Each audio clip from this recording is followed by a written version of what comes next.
মানুষ তার গণতান্ত্রিক অধিকার ফিরে পাবে, লুটপাট বন্ধ হবে, বাংলাদেশ সত্যিকার অর্থে ভারতীয় আগ্রাসন মুক্ত একটি স্বাধীন সার্বভৌম বাংলাদেশে রূপান্তরিত হবে।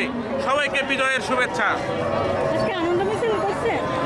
আমরা আনন্দ মিছিল করেছি, সারা দেশব্যাপী আজকে আনন্দের গণজোয়ার বইছে। আমরা অভিভাবক, আমরা এই আন্দোলনকে সার্বিকভাবে সমর্থন জানিয়েছি। আমি একজন অভিভাবক হিসেবে আমি এই আনন্দের সাথে একাত্মতা পোষণ করছি।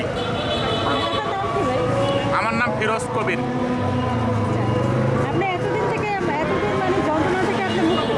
অবশ্যই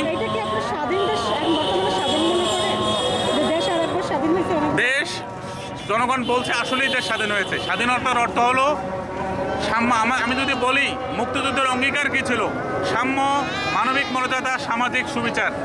এই শেখ হাসিনা যে পুলিশি রাষ্ট্র তৈরি করেছে, আজকে মানুষের পুলিশের প্রতি এত ক্ষোভ কেন, থানায় আগুন ধরিয়ে দেওয়া হচ্ছে কেন? আমি এটাকে সমর্থন করি না, কিন্তু বুঝতে হবে মানুষের মনে যে ক্ষোভ ছিল, মানুষের যে নাগরিক অধিকার ছিল, এই নাগরিক অধিকার ফিরে পাবে বলে আমি মনে করি। এই পুলিশি রাষ্ট্র থেকে মানুষ মুক্তি পেয়েছে, কিন্তু এই কথাটা আমি প্রথমেই বলেছিলাম যে স্বাধীনতা অর্জনের চেয়ে রক্ষা করা কঠিন, ধ্বংস করা সহজ, করা কঠিন। এখন আমাদেরকে এই দেশটাকে গড়তে হবে। এদেশের মেধাবী তরুণরা দেশের জন্য কিছু করার সুযোগ ছিল না।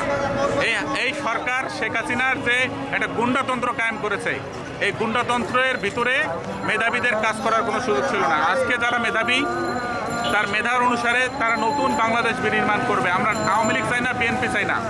আমরা মনে করি একটি সাম্য, মানবিক মর্যাদা, মুক্তিযুদ্ধের যে অঙ্গীকার ছিল, সামাজিক সুবিচার, এই আওয়ামী লীগ সরকার এই দেশের প্রতিষ্ঠানগুলোকে ধ্বংস করে দিয়েছে, শিক্ষা ব্যবস্থা ধ্বংস করে দিয়েছে। সুতরাং আমরা একটা নতুন বাংলাদেশ চাই, যেখানে আমরা যদি বলি ফ্রেঞ্চ রেভলিউশনের কথা, ফরাসি বিপ্লব কেন হয়েছিল? এই বাংলাদেশের এটা শুধু একটা আন্দোলন না, মনে রাখতে হবে এটা একটা বিপ্লব।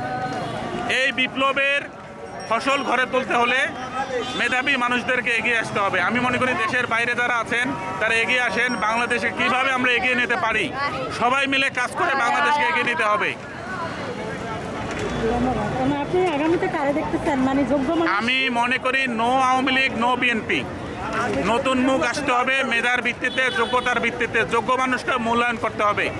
মনে রাখতে হবে স্বাধীনতার পর যে তিনটা রাজনৈতিক দল বাংলাদেশের নেতৃত্ব দিয়েছে, আওয়ামী লীগ, বিএনপি, জাতীয় পার্টি, তিনটা দলই পরিবারতন্ত্র। এই পরিবারতন্ত্র থেকে বাংলাদেশের মানুষকে মুক্ত করতে হবে। যতদিন পর্যন্ত জনগণের অধিকার, democracy is the government of people, for the people, by the people, যতদিন পর্যন্ত জনগণের সরকার প্রতিষ্ঠিত না হবে, মুক্ত গণতন্ত্র প্রতিষ্ঠিত না হবে, ততদিন পর্যন্ত সত্যিকার বিপ্লবের ফল মানুষ ভোগ করতে পারবে না।